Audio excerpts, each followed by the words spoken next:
For the first time in India, a farmers' conference and training camp was organized in Baradiha village of Raskunda Gram Panchayat of Garveta, block number 3 of Paschim Medinipur district to create interest in maize cultivation. At a time when India is moving ahead with increasing maize-based ethanol production, this initiative by Globus Feed is considered a source of hope.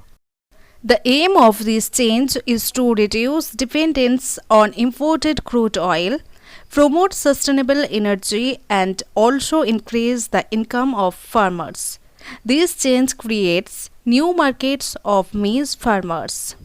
Globus Feed along with Bayer is actively promoting ethanol production from maize, and a section of the farming community considers it quite commendable to stand by farmers through initiatives such as providing minimum support price for maize and supporting research and climate resilient maize. Experts believe that this farmers' conference organized by the joint initiative of Globus Feed will show a lot of hope in the coming days, as a result of which the ethanol production will increase significantly. The enthusiasm of the farmers present at this conference was also noticeable. They have also pledged to work in agriculture in the coming days by joining Bayer and Globus Feed. Bayer has assured full cooperation to provide farmers with pesticides, chemical fertilizers, high-yielding seeds, and various agricultural products. Similarly, Globus Feed has also assured the farmers of purchasing the products and the two at a fair price, and this has doubled the interest among the farmers. They said that on the one hand, as they will get all kinds of cooperation for farming, this joint effort will also show a profitable direction after farming.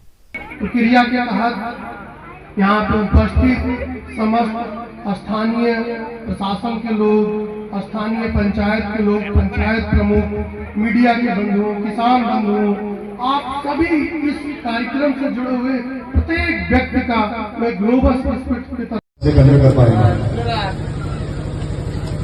Last year government ने जो start किया था कि किसानों के पास में जो मक्का होता है, मक्के से एथेनॉल बनाइए, तो हमारी कंपनी जो कि ग्लोबस फीड दिल्ली में इसका हेड ऑफिस है, इसके 5 स्टेट में प्लांट है। रखा गया था जहाँ पर हम लोगों ने जो बायोएथेनॉल को जो फार्मरों के बीच में जो मक्के को हम लोग उत्पादन को बढ़ाने के लिए ये एक मीटिंग रखी गई थी कि कैसे किसानों के लिए मक्का ज़रूरी है और मक्के को जो है किसान को एमएसपी रेट मिलने के लिए एथेनॉल के जितने नज़दीक में प्लांट है वो उनसे मक्का खरीदेंगे। तो यही जो लोग दूसरी फसल कर रहे हैं उनको ज़्यादा बेनिफिट उसमें नहीं हो कि मक्के में है, तो लोगों को अवेयर कर रहे हैं कि ये चीज़ आपके लिए रेट आपको आरओआई अच्छा मिल रहा है और आपको लेने वाला यहाँ पर अवेलेबल है, तो आप लोग ज़्यादा से ज़्यादा पैडी और तिलहन की जगह आप लोग मक्का कीजिए रबी क्रॉप में जो मतलब पोटैटो के बाद में होती है। आज हमने ये हार्वेस्ट डे किया है ग्लोबस स्पिरिट्स और बायर क्रॉप साइंस के कोलैबोरेशन में।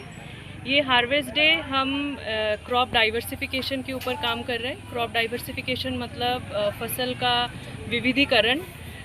ये जहाँ पे हमने किया है साउथ बंगाल रीजन, यहाँ पे धान और आलू ही मेजर फसल है। यहाँ पे भुट्टा होता नहीं था इतना ज़्यादा, बट भुट्टा से हमारे बहुत सारे चासी भाइयों को, किसान भाइयों को काफ़ी एडवांटेज मिलता है, जैसे कि बायो इथेनॉल प्रोडक्शन में या पोल्ट्री इंडस्ट्री में। और भुट्टा अगर हम जनरली भी देखें बहुत ही सस्टेनेबल क्रॉप है, इसमें पानी का मात्रा कम लगता है और इसमें जो हम पेस्ट और डिजीज़ बोलते हैं मतलब कीट और रोग, ये सब भी बहुत कम लगते हैं। मतलब ये बहुत सस्टेनेबल है, जिससे कि फार्मर का एक अच्छा आरओआई फार्मर को मिल सकता है, मतलब रिटर्न ऑन इन्वेस्टमेंट। इसीलिए हमने भुट्टा पे फोकस किया। और अभी जैसे गवर्नमेंट का भी फोकस है कि हम कैसे बायो इथेनॉल को ब्लेंड करके पेट्रोल या डीजल में हम जा सके, ब्लेंडेड पेट्रोल या डीजल उसके लिए भी ये काफ़ी एक बड़ा स्टेप है। हमने यहाँ के किसान भाइयों को एक नई दिशा दिखाई है, जहाँ पे कि एक नया फसल और उसको कैसे किस तकनीक से उनको लगाना है, चाहे वो बीज बोल दीजिए। हमने यहाँ पे डिकाल्प का 9144 जो कि हाई यहाँ पे जो मीटिंग हुआ है वो वायर और ग्लोबल स्प्लिट के में इधर जो खेती हुआ है, हार्वेस्टिंग हुआ है, यहाँ का फार्मर है उस सबको देखकर थोड़ा आलोचना के लिए मीटिंग हो रहा है। চাষির ফিডব্যাক খুব ভালো, গুড, যেটা বলতে গেলে খুবই ভালো। আগামী দিন চাষ যেটুকু হয়েছিল তার ডবল হবে আমার এলাকায়, ডবল মানে আমার ডবলের বেশি বাড়বে। কত একর জমি চাষ হয়েছে? এবছর আমরা 20 একর বীজ দিয়েছিলাম, অনেক নষ্ট হয়ে গেছে।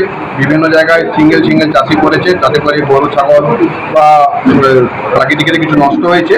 তো আমরা 20 একর জায়গার মতো একরেজ আমরা কভার করেছি। আপনার কি মনে হচ্ছে আগামী দিন এই চাষ আরো বাড়বে? এই চাষ অনেকটাই বাড়বে। বিলেতে অনেক লস খেয়েছে চাষি, তাতে যা কষ্ট আছে তাতে করে এতে অনেক কষ্ট কম আছে, যার জন্য চাষি এই চাষটা করতে আগ্রহী বেশি আমাদের এখানে চাষি, সকল দিকের চাষি। এই এতে আপনার গ্লোবাস এবং বায়ারের কতটা হেল্প আপনি পেয়েছেন? সম্পূর্ণ হেল্পটাই বায়ারও গ্লোবাল সুইট শিল্পে আপনাদের কেমন লাগছে?